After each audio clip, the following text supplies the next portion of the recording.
There is judicial update which has been recently release by ICAI, वो मैं discuss कर रहा हूं तुम लोग के साथ। और ये सुनने में लग रहा है 4 ही केस है, लेकिन इसमें हाई पोटेंशियल है एग्जाम में आने का। हाईटेड लोग अपना जजमेंट नहीं बदल सकते, उनको कितना भी कॉन्फिडेंस हो कि भाई हमने एकदम ही गलत जजमेंट दे दिया है, लेकिन दिया हुआ जजमेंट बदल नहीं सकते। एक बार जो मैंने कमिटमेंट कर दी ना, उसके बाद मैं अपने आप की भी नहीं सुनता हूँ। एओ एकदम खड़ूस बन के बैठता है, क्या बोलता है, तुम रिटर्न में कुछ भूल गए ना तो उसके लिए हम जिम्मेवार नहीं है, आपको रिवाइज करना था नहीं कर पाए तो sorry we can't help. Tally का सॉफ्टवेयर अकाउंटिंग सॉफ्टवेयर जिससे भी बना है, अपने थोड़ी छेड़छाड़ कर सकते हैं। वो सॉफ्टवेयर यूज करो, अकाउंटिंग मजे लो बस। रॉयल्टी, और रॉयल्टी में तो पी हो के ना हो, हम तो भारत में टैक्सेंगे, तो इनकम टैक्स वाले तो टूट पड़े टैक्स मारने के लिए। अरे धंधा ही नहीं मिल रहा था, खर्चे हो रहे, इन लोग ओएनजीसी के ऊपर फील्डिंग भर रहे कब से। फील्डिंग भरने वाला समझता है ना, अरे काम दो काम दो काम दो, उस चक्कर में क्या उन लोग खर्चे तो हो रहे, अब कमाई नहीं है, खर्चे तो नुकसान हो रहा है। तो ये 4 केस लो है, चारों बहुत इंपॉर्टेंट है।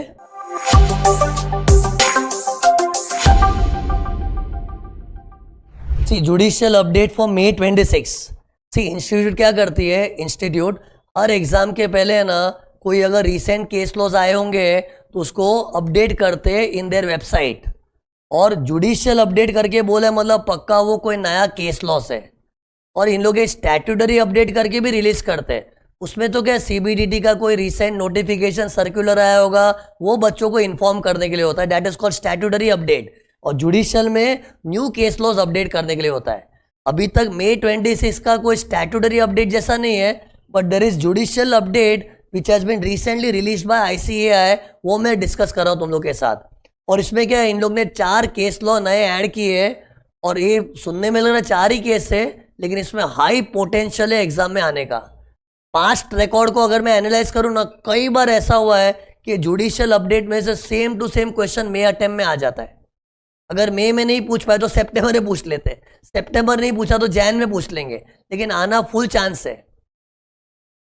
तो सी तुमको सुनने के बाद कोई कोई केस में इतना कुछ खास दम नहीं लगेगा, लेकिन इधर तुम लोग इस नजर से मत पढ़ो केस में दम है कि नहीं, एग्जाम पॉइंट ऑफ व्यू से लाइकलीनेस फुल है इसका। तो see question number case law number 1 पढ़ो ना, क्या लिखा है, assessing officer disallowed employees contribution to provident fund. एक सेकंड रीड करने के पहले बता देता हूं, पीजीबी में रूल है मालूम है कि अगर प्रोविडेंट फंड में एम्प्लॉयर कॉन्ट्रीब्यूट कर रहा है तो it should be paid up to the due date of filing the return. लेकिन एम्प्लॉय की पगार से जो काट काट के जमा करते हैं ना employees contribution, that should be deposited up to the due date of the fund. और due date of the fund मतलब जिस महीने की पगार में से काटा, अगले महीने की 15 तारीख तक डिपॉजिट करना चाहिए, और वो नहीं किया तो एक्सपेंडिचर डिसअलाउड। ये सबको मालूम है, लेकिन इसको लेके देखो झगड़ा हुआ था। असेसिंग ऑफिसर ने क्या किया था मालूम है, प्रोविडेंट फंड का एम्प्लॉयज कॉन्ट्रीब्यूशन था, employees contribution, because it was not deposited up to the due date of the fund, ये उन्हें डिसअलाउ कर दिया। ये उन्हें परफेक्ट काम किया था, रूल वही है, एम्प्लॉयज कॉन्ट्रीब्यूशन को कब डिपॉजिट करना चाहिए, अगले महीने की 15 तारीख को, मतलब due date of the provident fund तक जमा करना चाहिए। And since it was not deposit, उसने डिसअलाउ किया, तो एओ ने डिसअलाउ किया, फिर सीटा ने भी डिसअलाउ किया होगा, मैटर गया आईटैट के पास, तो आईटैट ने क्या कर दिया, अलाउ कर दिया। आईटैट ने क्या बोला, नहीं ये भी due date of filing return तक पे किया तो चलेगा।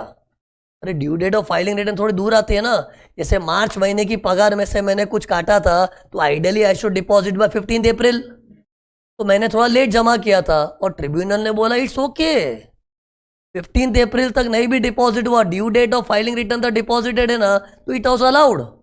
एक्चुअली ट्रिब्यूनल ने गलत ही किया था, तो उसने अलाउ कर दिया। ये देखो पढ़ो इधर क्या लिखा है, tribunal allowed the deduction holding that amounts were paid before the due date of filing return, जो अपना मन जानता है गलत है। Subsequently Supreme Court in case of other assessee held that deduction in respect of employees contribution is permissible only if the amount is deposited within the due date prescribed under respective statute। मतलब provident fund का जो act है ना, statute मतलब act, उसके अनुसार depositing होना चाहिए। ऐसा सुप्रीम कोर्ट ने बोला, सुप्रीम कोर्ट ने मस्त जजमेंट दिया, और वो हिसाब, बट वो सुप्रीम कोर्ट ने किसके लिए जजमेंट दिया था? कोई अदर एसएससी। और हमारा जो एसएससी था ना प्रकाश भाई, उसके केस में आईटैट ने क्या दिया था? हाँ चलता है, सब चलता है, ऐसा थोड़ी होता है, due date of the fund, filing return तक भी भरा तो चलता है करके चला दिया। तो चला दिया मतलब एसएससी को तो खुशी हो रही है, डिपार्टमेंट ने बोला पागल है, तो डिपार्टमेंट ने काउंटर अपील किया आईटैट को, सॉरी आईटैट का जजमेंट आने के बाद डिपार्टमेंट ने आईटैट को रेक्टिफिकेशन के लिए बोला। डिपार्टमेंट चाहती तो हाईकोर्ट भी आ सकती थी, डिपार्टमेंट क्यों लड़ने का सोच रहे? क्योंकि आईटैट ने एसएससी के फेवर में जजमेंट दे दिया, by allowing the deduction even if it was paid beyond the due date of the provident fund it was allowed. तो डिपार्टमेंट ने बोला ये क्या कर दिया है, और आईटैट को बोला भाई आप इसको रेक्टिफाई करो, सुप्रीम कोर्ट का जजमेंट भी आया हुआ पड़ा है, माना कि वो कोई दूसरे आदमी का है, लेकिन सुप्रीम कोर्ट ने जब दिया वो तो पत्थर की लकीर है, जब वो जजमेंट आ गया है तो आईटैट आप इसको रेक्टिफाई करो, ये डिपार्टमेंट ने किया, which they could have done other way also. What they could have done? They could have gone to high court, but इन लोग ने आईटैट को ही बोला जरा इसको चेंज करो, रेक्टिफाई करो, रेक्टिफाई। ये तो लिखा है इधर, रेवेन्यू फाइल्ड, क्या बोलना चाहिए इसको? मिसलेनियस एप्लीकेशन बोलते हैं। कभी भी रेक्टिफिकेशन के लिए अप्लाई करते क्या बोलते हैं? Miscellaneous application under section 254(2). और आईटैट ने बोला ओके ओके चलो हमसे गलती होगी, हम उसको चेंज कर रहे हैं। मीन्स आईटैट ने जो पहले अलाउ कर दिया था वो डिसअलाउ कर दिया। अरे हाँ, जब सुप्रीम कोर्ट बोलती है ये डिसअलाउड होता है तो हम डिसअलाउ कर देते हैं, तो आईटैट ने अपना जजमेंट बदल दिया। तो बताओ, is ITAT justified in reversing its early decision? No, ITAT लोग अपना जजमेंट नहीं बदल सकते, उनको कितना भी कॉन्फिडेंस हो कि भाई हमने एकदम ही गलत जजमेंट दे दिया है, लेकिन दिया हुआ जजमेंट बदल नहीं सकते। एक बार जो मैंने कमिटमेंट कर दी ना, उसके बाद मैं अपने आप की भी नहीं सुनता हूं, तो अपने बाप की क्यों सुनूं? सुप्रीम कोर्ट की, सुप्रीम कोर्ट बाप हो गया ना उसका। तो डायलॉग तो क्या होता है, एक बार मैंने जो कमिटमेंट अपने आप की भी नहीं सुनता हूं, तो सुप्रीम कोर्ट की भी नहीं सुनना चाहिए, उसका जजमेंट फाइनल है। हाँ ठीक है, हमारे जजमेंट में किसी को प्रॉब्लम है हाईकोर्ट में जाओ, हम तो नहीं बदलेंगे, ऐसा कट्टर बना होना चाहिए। लेकिन आईटैट ने क्या किया? पिघल गई, अरे यार ये तो लफड़ा कर दिया हमने, सुप्रीम कोर्ट कुछ और बोल रही है, तो उन्होंने अपना जजमेंट ही बदल दिया। जजमेंट बदलने का बोला कौन? डिपार्टमेंट बोली। डिपार्टमेंट भी पागल है ना, डिपार्टमेंट को क्या करना चाहिए था? हाईकोर्ट जाना था, फटाक से जीत जाते, लेकिन वो लोग गए आईटैट के पास, तो आईटैट ने जजमेंट बदला, लेकिन वो इनवैलिड माना जा रहा है ना, अब हाईकोर्ट में भी नहीं आ सकते, तो 120 डेज खत्म, नुकसान डिपार्टमेंट का हो गया। अरे मतलब ये प्रकाश की तो निकल पड़ी, इसको अलाउ हुआ था, आईटैट ने रॉन्गली अलाउ किया, अलाउ ही हो गया ना। हाँ, आईटैट जजमेंट बदली, लेकिन वो बदला हुआ जजमेंट माना नहीं जाएगा ना, तो ये था। तो सी, ऐसे तो हजारों केस लो है, लेकिन ये थोड़ा हीरो बन के आ गया है, क्योंकि जुडिशियल अपडेट में आ गया ना इंस्टीट्यूट के वेबसाइट पे, तो एग्जाम में आने की इसकी प्रोबेबिलिटी बढ़ गई। ये कहानी रट लो, एम्प्लॉइज कॉन्ट्रीब्यूशन के लिए क्वेश्चन आएगा। केस लॉ पे क्वेश्चन आता है ना, तो इन लोग ट्विस्ट नहीं करते, सेम स्टोरी डालते, सेम स्टोरी। तो एम्प्लॉइज कॉन्ट्रीब्यूशन को लेके क्वेश्चन आएगा, बोलेंगे पहले एओ ने डिसअलाउ कर दिया था, सीटा ने भी डिसअलाउ कर दिया, लेकिन आईटैट ने अलाउ कर दिया, और उसके अलाउ होने के बाद कोई दूसरे आदमी का सुप्रीम कोर्ट जजमेंट आया था, जो देख के डिपार्टमेंट ने आईटैट को बोला चेंज करो चेंज करो, और वो चेंज भी कर दी पागल की तरह, लेकिन वो जजमेंट चेंज करना अलाउड नहीं है। फिर अगला केस देखना, ये क्राउन इलेक्ट्रोमैकेनिकल प्राइवेट लिमिटेड, ये देखो इन लोग के साथ भी अजीब घटना घटी थी। इन लोग रिटर्न फाइल किए ना, तो रिटर्न में मालूम आईटीआर में बहुत सारे कॉलम्स होते हैं, तो पीएनएल अकाउंट भरने का भी बहुत कॉलम्स होता है, अलग अलग खांचे होते हैं, तो कुछ फिगर्स इन लोग डालना भूल गए, उस कारण से ना जो इनकम उनकी 9.5 लाख थी 3.58 करोड़ हो गई। अरे लफड़ा क्यों हुआ? क्यों? रिटर्न फाइलिंग में इन लोग ने ध्यान नहीं दिया।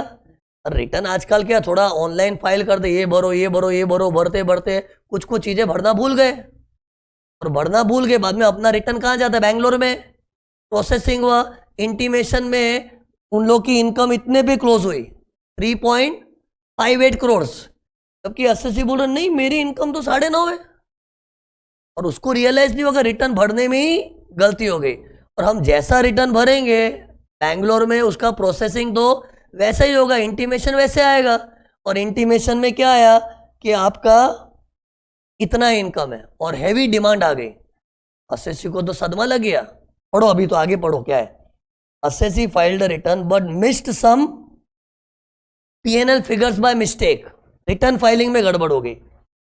Due to this income was wrongly computed at 3.58 crores instead of 9.5 lakhs, leading to huge demand. और ये डिमांड कहाँ आई? इंटीमेशन अंडर 143(1) समरी असेसमेंट होता है ना। फिर क्या लिखा है? By the time the assessee received the intimation, time limit for filing revise return expired. Means assessee चाहता तो क्या कर सकता था?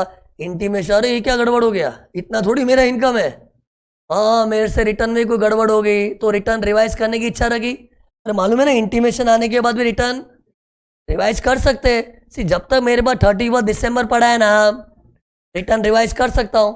लेकिन वो 31 दिसंबर निकल गया, अब वो रिवाइज भी नहीं कर पाएगा, तो बेचारा लाचार करे क्या?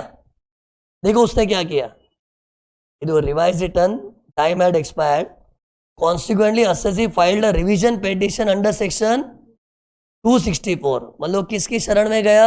ये देखो कौन है वो आदमी, इसकी शरण में गया। कहाँ है अपना हीरो? ये रहा। असेसी रोते रोते CIT CCIT के पास गया, बोले यार मेरे साथ बहुत लफड़ा हो गया यार, प्लीज उसको कुछ करो, रिवाइज करो रिवाइज करो। अरे इंटीमेशन को रिवाइज करने के लिए रिक्वेस्ट कर रहा है। तो पता है CIT ने क्या बोला? ये सोचो क्या बोला? सॉरी तेरे से गलती रिटर्न भरने में हुई थी, रिटर्न रिवाइज करना था। रिटर्न की गलती तेरे अलावा और कौन सुधारेगा? रिटर्न आप लोग भरते हो ना, आप लोग ने ढंग से नहीं भरा तो आपके अलावा और कोई रिटर्न नहीं भर, हम लोग तुम्हारे रिटर्न को टच नहीं करते। रिटर्न में तू कुछ भूल चुक किया तो देखो रिवाइज करना था, रिवाइज नहीं किया तो that's not my lookout, that's not my lookout करके इग्नोर कर दिया उसको। कौन इग्नोर मारा? 264 वाला CIT। तो ये सही किया था उसने। AO के पास जाते ना, AO के पास, तब AO एकदम खड़ूस बन के बैठता है, क्या बोलता है? तुम रिटर्न में कुछ भूल गए ना तो उसके लिए हम जिम्मेवार नहीं है, आपको रिवाइज करना था नहीं कर पाए तो सॉरी वी कांट हेल्प। तो AO तो सुनता भी नहीं है। लेकिन इधर मैं किसके पास गया था? AO के CIT they are superior body, they are from appeal bodies. 264 भी एक ऑल्टरनेटिव टू अपील ही है ना यार। ये देखो इधर गया, 264 में जो जाते हैं हम लोग, it's an alternative to appeal, and when we are going to appeal bodies they are bound to give me justice. Appeal वालों का काम क्या है? भारत की धरती पे किसी का अन्याय हुआ है तो अन्याय सहन नहीं होना चाहिए। That is the objective of appellate authorities and revisionary bodies. Revisionary body मतलब ये उनका ऑब्जेक्टिव है, एंड बराबर है। कोर्ट कचहरी क्यों बनी बताओ? धरती पे किसी का अन्याय हुआ है तो उसका अन्याय सॉल्व करो। और ये बेचारे का अन्याय हुआ है और उसने पता प्रूव भी किया, टैक्स ऑडिट का रिपोर्ट लेके गया। ठीक, अपना उसके में ग्लिच क्या हो गया था? उसकी इनकम थी 9.5 लाख और समरी असेसमेंट में 3.58 करोड़ तक जंप हो गया। लेकिन उसने बताया भाई मेरा बुक्स ऑफ अकाउंट देख लो, मेरा ऑडिट रिपोर्ट देख लो। चलो बुक्स तो नकली भी होती है, ऑडिटेड अकाउंट देख लो, उसमें सब दिख रहा है मेरी इनकम इतनी ही है। और जब इतना क्लियर कट प्रूव कर दिया है, मतलब उसके साथ ये अन्याय हुआ है, तो CIT को उसको हेल्प करना चाहिए था, CIT को हेल्प करना चाहिए। और कितने लोग ये भी आर्ग्यू करते हैं, लेकिन सर CIT के पास तो कब जाते 264 में? जब ऑर्डर में लफड़ा हुआ है। But order includes intimation also. माना कि समरी असेसमेंट को हम लोग बोलते हैं as good as no assessment, लेकिन उसमें भी जो इंटीमेशन बनता है it is kind of an order, और इंटीमेशन में ग्लिच आया था। तो वो ग्लिच अगर ये लोग सॉल्व नहीं तो असेसी जाएगा कहाँ बताओ ना? फिर आत्महत्या कर दे, ऐसा तो नहीं होगा ना। तो इधर उसकी मदद होनी चाहिए थी। एक से रुको, इसकी मदद नहीं हुई तो इधर तो केस बंद हो जाना चाहिए था। तो उसने कॉन्स्टिट्यूशनल रेमेडी इन्वोक की। पता एक रूल है, कभी भी इनकम टैक्स एक्ट वाले अपने को दी एंड बोल देते, आगे आप नहीं लड़ सकते हो, तो we can invoke constitutional remedy. ये अपने रेगुलर लेक्चर से बोलता हूं मैं, ओके। तो असेसी ने क्या बोला, भाई तू मेरी मदद कैसे नहीं कर रहा है, आप लोग को पैदा क्यों किया है, 264 में कोई दुखियारे का दुख सॉल्व नहीं हो रहा है, उसमें भी जेन्यून दुखी है, तो फिर क्या फायदा। तो सी माना कि इसके अगेंस्ट अपील नहीं होती है, लेकिन वेनेवर इनकम टैक्स एक्ट के दरवाजे बंद होते कॉन्स्टिट्यूशन ऑफ इंडिया, उसने हाई कोर्ट को रिट पिटीशन किया एंड फिर फाइनली हाई कोर्ट ने उसके फेवर में जजमेंट दिया, और हाई कोर्ट ने इसको बहुत बातें सुनाई। तेरे में दिमाग ही क्या, you should have given him the relief. In short conclusion क्या है, 264 मिलना चाहिए था अपने को, क्या मिलना चाहिए था। ये किसके केस में हुआ था, Crown electro mechanical private limited, case law का नाम ही रट लो, इसलिए मैंने तो हाईलाइट किया क्राउन क्राउन, ओके। तो देखो इधर लास्ट थिंग्स पढ़ो direct, is principal CIT justified in rejecting the application. उसने एप्लीकेशन किया था, यार मेरा इनकम गलती से ज्यादा कंप्यूट हो गया है, तो नो। इधर एक बच्चा डाउट पूछ सकता है, सर हम लोग 154 भी तो कर सकते थे ना, रेक्टिफिकेशन। 154 भी अलाउड है if there is apparent mistake in the order और इंटीमेशन। इधर इंटीमेशन में ग्लिच आ गया था ना, और इसको मैं प्रूव कर सकता अपेरेंट मिस्टेक, तो 154 में भी जा सकता था। लेकिन अभी बच्चों को ये नहीं सोचता है तू 154 में क्यों नहीं गया, अरे छोड़ दा, वो उसकी प्रॉब्लम है। ये 264 में गया तो उसको मना नहीं करना चाहिए था, ये उसके साथ गलत हुआ है, ओके। बराबर तो वो आर्ग्यूमेंट हो सकता है, इसलिए तो असद सेफ्टी के लिए क्या है 264 किया। सी 154 में क्या आर्ग्यूमेंट हो सकता है, वो अपेरेंट मिस्टेक माना जाएगा नहीं माना जाएगा, इससे उसने 154 के बोले 264 किया। और 264 तो ऐसा है जस्टिस मिलना चाहिए, अन्याय हुआ है ना तो जस्टिस मिलना ही चाहिए। और ये 264 में गए क्योंकि पता है ये तो सरासर अन्याय है, और अन्याय हुआ है तो जस्टिस के लिए तो अपील रिविजन्स बना है, तो 264 में गया। लेकिन उधर भी उसका बैड लक है, उसको रिजेक्ट कर दिया, लेकिन इवेंचुअली उसको रिलीफ मिली as per high court instruction. High court ने बोला भाई सीआईटी तूने उसका एप्लीकेशन रिजेक्ट किया, रॉन्ग है, you should have allowed, okay. ये हाई कोर्ट ऑर्डर है, ओके। इसमें सुप्रीम कोर्ट जजमेंट नहीं, प्रीवियस भी हाई कोर्ट ऑर्डर था, ये भी हाई कोर्ट ऑर्डर है। सी इतना डीपली तुम लोग खाली केस लो का नाम भी लिख दिया तो भी चलेगा, ये केस में ऐसा डिसाइड हुआ था, ओके। तो इसका सॉल्यूशन इधर है। ये सब मैंने एकदम जो वर्जन दिया ना एकदम सिंप्लीफाइड वर्जन है, तुम लोग इंस्टीट्यूट का वेबसाइट में देखना, बहुत लंबा इन लोग घुमा घुमा के दिया है, शायद तुमको कोई कोई चीज समझेगी भी नहीं क्या लिखा है। इसको मैंने सिंप्लीफाइड वर्जन दिया है, तुम लोग को यही पढ़ना है अच्छी तरह से, ओके। देन सी अगला केस लो देखना, salesforce.com, एक सिंगापुरियन कंपनी, ओके। ये देखो क्या लिखा है, Assessee, a company incorporated in Singapore, provided cloud-based customer relation management, इसको CRM बोलते हैं, software services to Indian customer for subscription fees. मतलब क्या है बताता हूँ, एक बार मैं कुछ हाईलाइट करना, तो cloud based software services for subscription fees, revenue contented that the amounts और received constituted royalty and it is taxable in India whether the contention or revenue is valid। revenue मतलब डिपार्टमेंट ने क्या बोला, ये तो royalty income है कि basically इधर क्या होता बता दो। ये देखो, ये सिंगापुर वाली कोई कंपनी है और उसके इंडिया में कोई कस्टमर्स है। अब सिंगापुरियन कंपनी ने क्या एक अच्छा ऐप बनाया है, वो ऐप में ऐसा जादू है ना कि कोई भी उसमें अपना डेटा बेटा डाले ना तो कस्टमर का पूरा रिकॉर्ड आ जाता है, कस्टमर को फॉलोअप करना है, कोई नई इंक्वायरी आई है, जैसे मैं अपने क्लासेस के लिए ऐप बना लूँ, सॉरी ऐप मैंने नहीं बनाई थी, इन लोग ने बनाई है, किससे, सिंगापुर वालों ने। और ये ऐप मेरे को यूज़ करने मिले तो उसका फ़ायदा क्या लूँ मैं, मुझे खाली है ना मेरे स्टूडेंट्स का डेटा डालना है, जिन लोग ने एडमिशन ले लिए और जो इंक्वायरी आई है वो सब डेटा डालना है, फिर ऑटोमेटिक सब ट्रैकिंग करेगा वो। जिन लोग ने इंक्वायरी किया उसके बाद मालूम पड़े ये पोटेंशियल कस्टमर ये एडमिशन ले सकता है नहीं ले सकता है, मतलब सब ये ऑटो एनालिसिस होके मिल जाएगा। Means I am using the app, और ये ऐप किससे बना है? सिंगापुर की कंपनी ने। ये रियल लाइफ स्टोरी है। मतलब इन लोग ने एक ऐसी ऐप बना दी है ना कि इंडिया के कस्टमर लोग को क्या है, कुछ डेटा डालना है, और डेटा डालने से क्या है, बिजनेस में अच्छे एडवांटेजेस मिल रहे हैं। लाइक मेरे एग्जांपल में क्या एडवांटेज मिल रहा है, मुझे कुछ डेटा डालना है कि इतने लोगों ने एडमिशन लिया है और इतने लोगों ने सो एंड सो इंक्वायरी की है। ऑब्वियसली वो डेटा डालते टाइम मैंने केयरफुली सब कॉलम फिल करना है, फिर वो ऑटोमेटिकली एनालिसिस होके मुझे एक अच्छा रिपोर्ट मिलेगा, और that report is useful for me. तो मुझे तो मजा आ रहा है, तो उसके लिए मैं फीस भी दे रहा हूँ, मुझे आपका सॉफ्टवेयर यूज करने तो मजा आ रहा है। तो मैंने जो उनको फीस दी है, इज इट रॉयल्टी? शॉर्ट में क्या, हम लोग कोई सिंगापुरियन कंपनी का सॉफ्टवेयर यूज कर रहे हैं और यूज करके मजे ले रहे हैं, और मजे ऐसे आ रहे हैं ना कि अपने को कस्टमर को एनालाइज करके अपने को बिजनेस की लीड्स को कैसे यूज करना नहीं करना है, वो पूरा इंटेलिजेंस मिल रहा है, जो मैन्युअली आज की तारीख में पॉसिबल नहीं है, लेकिन वो थ्रू ऐप हो रहा है। तो in short, Indian customers are using their software and they are enjoying it. तो tell me, use of software का जो पैसा देते हैं, is it royalty for them? Them मतलब वो सिंगापुरन वालों का सॉफ्टवेयर है, उनका सॉफ्टवेयर यूज करने का उनको पैसा दे रहा हूं, ये उनके लिए रॉयल्टी है?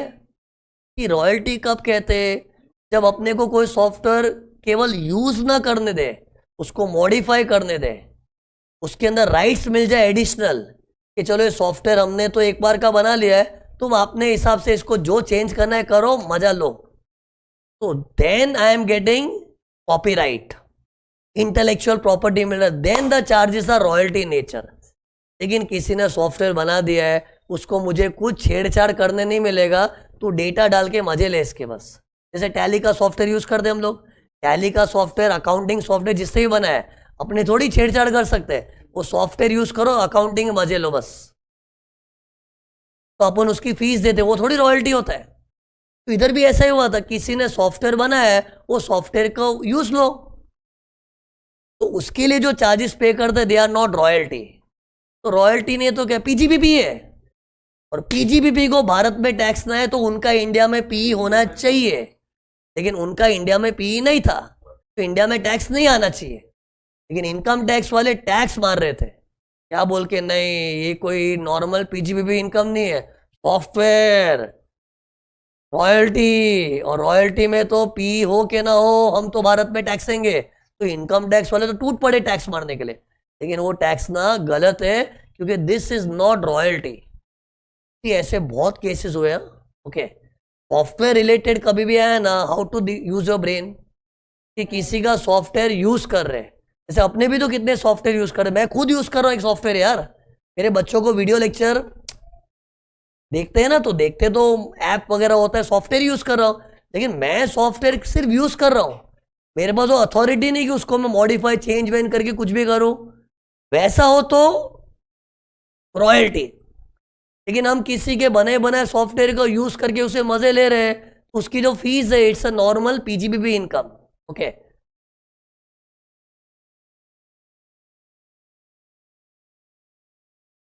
तो ये देखो, इस कहानी का क्रस क्या है, कॉपीराइट तो ट्रांसफर हुआ ही नहीं था। कॉपीराइट ट्रांसफर कब बोलते थे, सॉफ्टवेयर को मॉडिफाई वॉडिफाई कुछ भी छेड़छाड़ करने की अपनी इजाजत है, तो अपने को कॉपीराइट मिल गया है। फिर कंक्लूजन क्या, it is a business income, means बेचारे सिंगापुर वालों सॉफ्टवेयर बना के इंडिया वालों से फीस कमा कमा के पीजीबीपी कमा रहे हैं, और वो इंडिया में टैक्सेबल नहीं, क्योंकि उन लोग ने इंडिया में कोई पी जमा के नहीं रखा है। Last case law, pride former ऐसे ऐसे क्या होता है मालूम है, फ्रांस में कंपनीज होती है ना, पब्लिक कंपनी, इन लोग ऐसे लिखते हैं, सोसाइटी एनोनिम, सोसाइटी एनोनिम, ये फ्रेंच वर्ड है थोड़ा, सोसाइटी एनोनिम फुल फॉर्म है, in simple language it's a public limited company. Okay, India में क्या एलटीडी लिख दिया मतलब पब्लिक लिमिटेड, कोई कोई जगह पीएलसी लिखते हैं, फ्रांस में ऐसे, जो भी एसएससी के नाम के पीछे नहीं पड़ते। इसकी कहानी सुनो क्या थी, ये देखो पढ़ो, SSC a French non resident company engaged in oil drilling had contract with ONGC from 1983 to 93, मतलब 83 से 93 का उनको कॉन्ट्रैक्ट मिला था। कॉन्ट्रैक्ट क्या है? वो फिरंगी लोग क्या है, ओएनजीसी वालों के लिए ड्रिलिंग का काम करते, ड्रिलिंग। अरे ड्रिल करके ऑयल निकालना पड़ता है ना, ड्रिलिंग ओएनजीसी वालों को आता नहीं है, उन लोग से करवाया है। और ये इन लोग को 83 से 93 का कॉन्ट्रैक्ट मिला था। फिर एक और कॉन्ट्रैक्ट मिला था कब? सीधा 98। मतलब 93 तक तो इन लोग ओएनजीसी वालों ने उनको हायर किया हुआ ही था। फिर बाद में ओएनजीसी वालों को शायद उनका कुछ काम नहीं होगा तो उनको ड्रॉप कर दिया। फिर वापस उनको कब हायर किया? 98। ये गैप को फिल करो, उसके ऊपर ही क्वेश्चन है। There is a gap between 93 and 98। मतलब ओएनजीसी के साथ कब तक जुड़े हुए थे? 93। फिर उनका कनेक्शन कट हो गए, 98 में वापस कॉन्ट्रैक्ट मिला। अब पढ़ो, ड्यूरिंग द इंटरवेनिंग पीरियड, मतलब from 93 to 98, it continued correspondence with ONGC from abroad and submitted a bid in 96। मतलब ये जो बीच का गैप है ना, वो ONGC को लगातार फॉलो कर रहे थे। क्या हो गया ONGC, आपको हमारी सर्विस पसंद नहीं आ रही है, हमको दो ना कॉन्ट्रैक्ट, दो ना, हमको ड्रिल करने में मजा आता है। मतलब और ONGC किसी कारण से उनको कॉन्ट्रैक्ट नहीं दे रही थी और उन लोग कंटिन्यूस फॉलोअप कर रहे थे। कैसे मालूम पड़ा? देखो, कंटिन्यूड करस्पॉन्डेंस फ्रॉम अब्रॉड। कहाँ के थे लोग? फ्रांस के लोग थे। और उन लोग ने एक बार बिड भी दिया 96 में। 96 भी इस बीच का ही है। वो बिड भी रिजेक्ट कर दी थी, इधर लिखा नहीं है, मैं बता रहा हूँ। वो बिड भी रिजेक्ट कर दी, मतलब ओएनजीसी वाले भाव भी नहीं दे रहे थे। और वो हाथ पाव जो दे दो ना काम यार, लेकिन उनको भाव ही नहीं मिला। हाँ, 98 में कॉन्ट्रैक्ट मिला था, लेकिन 96 का बिड रिजेक्ट हो गया था। फिर इन दोज ईयर्स, किन ईयरों की बात हो रही है? 93 से 98 के बीच की, ये उनका स्लैक पीरियड था। In those years it had earned only interest on IT refund. मतलब इस पीरियड में उनकी भारत में क्या इनकम थी? Interest on income tax refund. फिर उन लोग ने रिटर्न भी भरा, कुछ सेट ऑफ क्लेम किया एडमिनिस्ट्रेटिव एंड ऑडिट एक्सपेंस का। और वो किसके अगेंस्ट क्लेम किया? Interest income. उनकी इंटरेस्ट इनकम थी ना, इंटरेस्ट ऑन आईटी रिफंड। तो मतलब उन लोग रिटर्न में इंटरेस्ट इनकम दिखा रहे थे टैक्स रिफंड्स का, उसके सामने उनके जो एडमिनिस्ट्रेटिव ऑडिट एक्सपेंस वगैरह सब एक्सपेंस क्लेम किया और सेट ऑफ भी कर लिया, इंक्लूडिंग अनऑब्जर्व डेप्रिसिएशन भी। फिर सुनो क्या हुआ, एओ एंड सीटा ने डिसअलाउ कर दिया सब एक्सपेंडिचर, डेप्रिसिएशन। मतलब ऐसा फील करो, ये देखो, इंटरेस्ट ऑन आईटी रिफंड, ये पता है कौन से हेड में आता है? Income from other sources. Interest on IT refund income from other source में आता है ना। तो और पीजीपीपी में इन लोग ने क्या दिखाया? ये तो इफॉस हो गया ना उनका। पीजीपीपी में इन लोग ने क्या दिखाया? लॉस। ये ओएनजीसी से धंधा तो नहीं मिल रहा है, लेकिन खर्चे होए जा रहे, एडमिनिस्ट्रेटिव एक्सपेंस, ऑडिट फीस, ऐसे कुछ डेप्रिसिएशन, ऐसे खर्चे खर्चे हो रहे, लेकिन कमाई कुछ नहीं है, फ्लैट। अरे तो खर्चा ही खर्चा होता है, पीजीपी में तो लॉस होता है ना। लेकिन वो लॉस डिनाई कर दिया, वो लॉस डिनाई कर दिया, देखो, डिसअलाउ कर दिया। रीजन क्या था? देखो, on the ground that no business was carried on during the relevant years. Means AO ने क्या बोला, भाई आपका जब धंधा ही नहीं चल रहा है तो खर्चे का आचार्य डाले। तुमने किया होगा, लेकिन इनकम टैक्स वाले खर्चे को सलाम कब ठोकते? जब धंधा चल रहा हो। ये पता है, मैं पीजीपीपी पढ़ाते टाइम इस पे बहुत हैमर करता हूँ कि किसी का धंधा चल रहा हो और चलते हुए धंधे में चलो थोड़ी बहुत कमाई है, खर्चे ज्यादा है तो लॉस भी दिखाओ, लेकिन धंधा चल रहा होना चाहिए ना। तो एओ का आर्ग्यूमेंट क्या था कि चलो बिजनेस चल रहा है, चलो ठंडा ठंडा चल रहा है, मजा नहीं है, लेकिन चलते हुए बिजनेस में कोई खर्चे हो तो डिडक्शन जायज भी है। लेकिन आपका जब बिजनेस ही नहीं चल रहा है, तो जब बिजनेस है ही नहीं तो फिर खर्चा किस काम का? ऐसे खर्चों को हम भाव नहीं देते तो उससे डिसअलाउ कर दिया। और उसमें नुकसान क्या हुआ? अपने के पास आईटी रिफंड का इंटरेस्ट आया था ना, उसके सामने सिर्फ बिजनेस लॉस हम लोग इफॉस में सेट ऑफ कर सकते, वो सेट ऑफ किया हुआ अंडू कर दिया, बोले सेट ऑफ वेट ऑफ नहीं मिलेगा और इंटरेस्ट इनकम पे टैक्स भरो। टेल मी, ये सही है कि गलत है? ये देखो, is AO justified in disallowing the expense? इधर काफी चीजें तुम लोगों ने सोची नहीं, मैं सोचा रहा हूं। ये देखो, तुमको मालूम है एनआर टैक्सेशन में है ना, ये देखो, एनआर टैक्सेशन में एक रूल है ये देखो, ये देखो, एनआर टैक्सेशन में एक रूल है कि देर आर सर्टन बिजनेसेस जिसको प्रिजम्पटिव बेसिस पे इनकम कैलकुलेट करनी पड़ती है, और अपना जो असेसी है ना ये, वो इधर फॉलो हो रहा है। देखो ये जो लोग एनआर टैक्सेशन पढ़े उनको मालूम होगा, और मुझसे पढ़े हुए लोगों को तो ये सीन भी याद होगा कि एनआर लोग को प्रिजम्पटिवली पीजीबीपी दिखाने का ऑप्शन है। इसमें अगर उन लोग माइनिंग कंपनीज को हेल्प करके कमाते हैं तो जो भी इंडिया से वो लोग कमा रहे हैं ग्रॉस अमाउंट का 10% दिखाना है। और अभी मैंने रिसेंट बैचेस में ऐसा कीवर्ड भी दिया था तुम लोग को, ऐसा एक कीवर्ड बता के बताया था, और उसमें देखो मैंने ये बताया था, देखो सेक्शन 44B भी था which is for helping to mining people. और पता है अपने केस लॉ में देखो यही हो रहा है, एक बार चेक करो ना, ये लोग है ना ओएनजीसी को ड्रिलिंग में हेल्प कर रहे हैं, और ओएनजीसी का माइनिंग का ही काम है, और ड्रिलिंग में हेल्प करना मतलब ये डायरेक्टली, इधर गया पेज वो, सॉरी, इधर फिट होता है 44BB में। तो पता है 44BB में तो खर्चे का डिडक्शन मांगता भी क्यों कोई?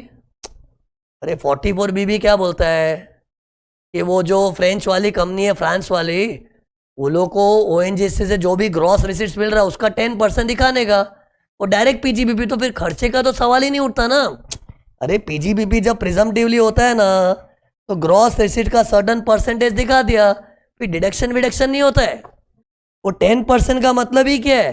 खर्चा बिर्चा काट के तेरा नेट प्रॉफिट 10 है। तो लोग खर्चे के लिए भीख क्यों मांग रहे थे? डिडक्शन दे दो, ये दे दो।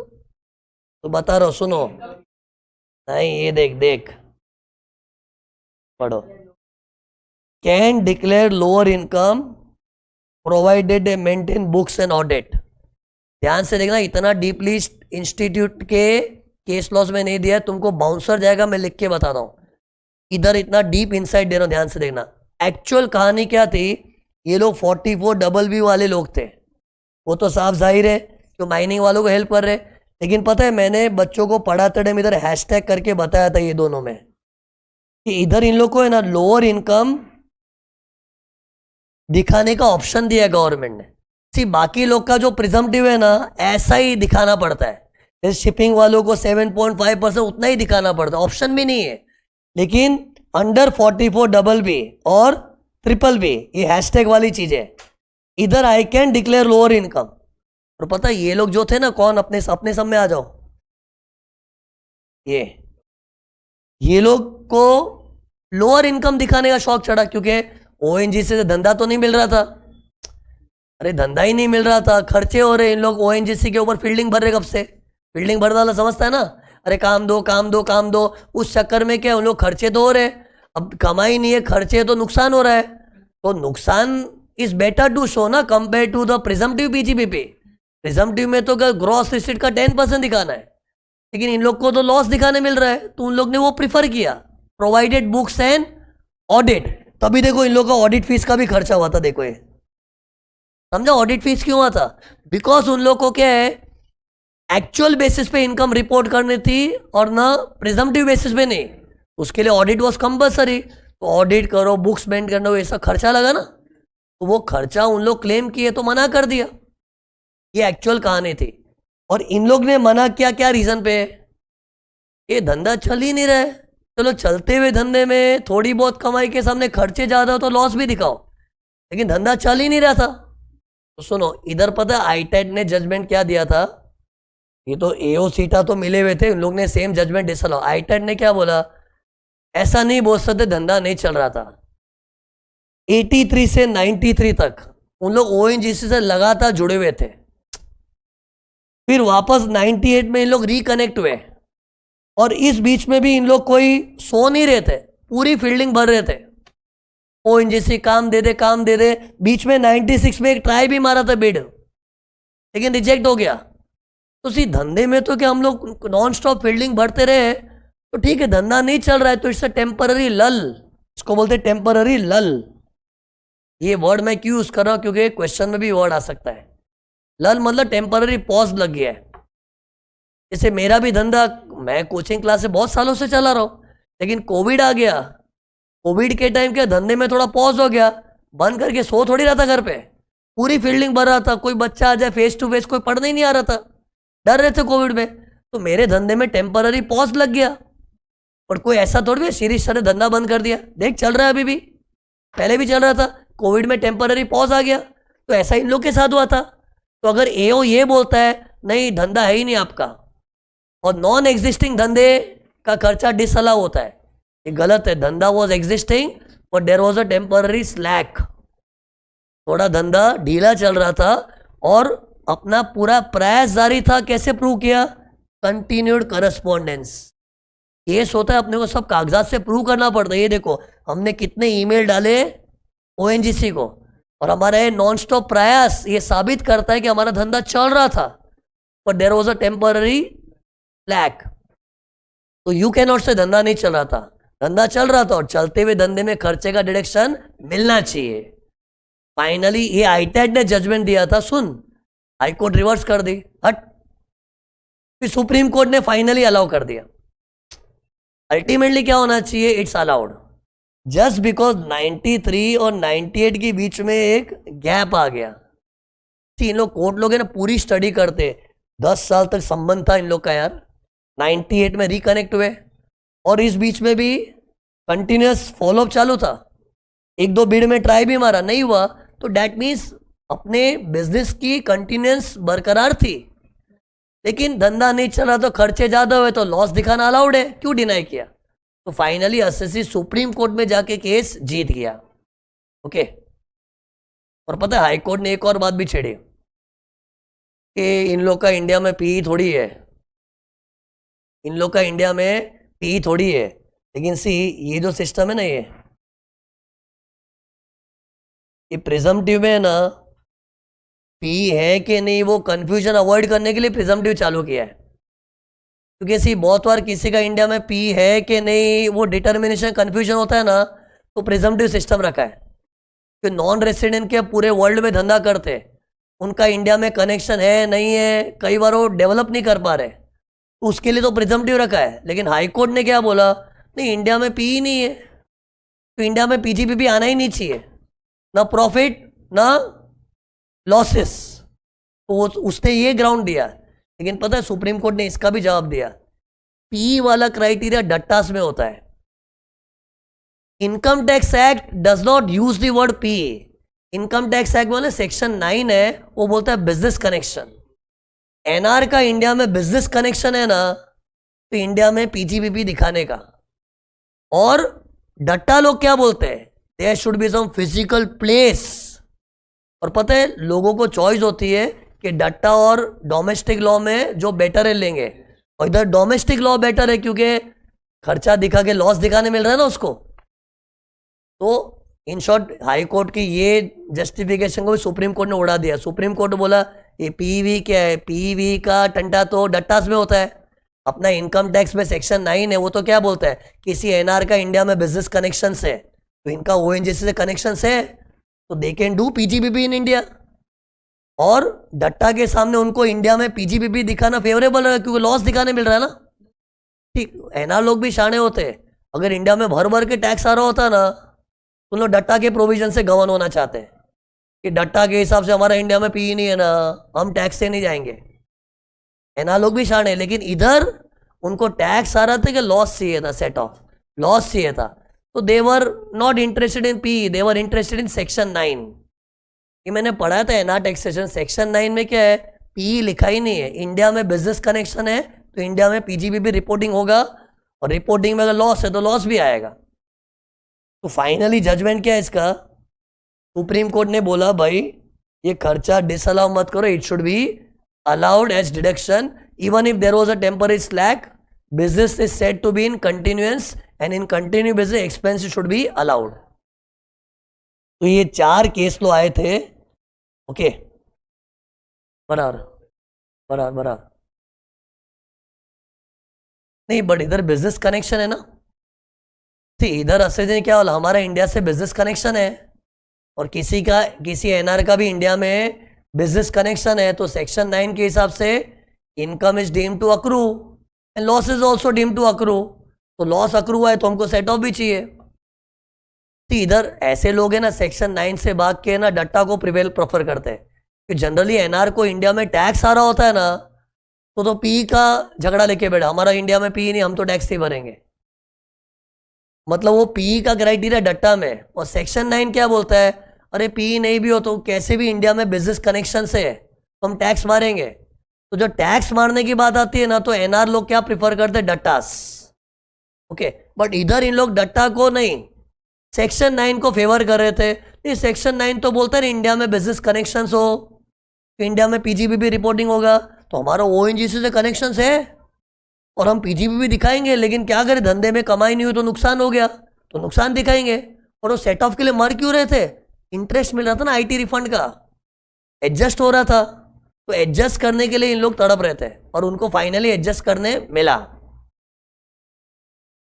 ये 44BB जो मैंने दिखाया था ना, वो उनको ऑप्शन होता है प्रिजम्पटिव वाले के।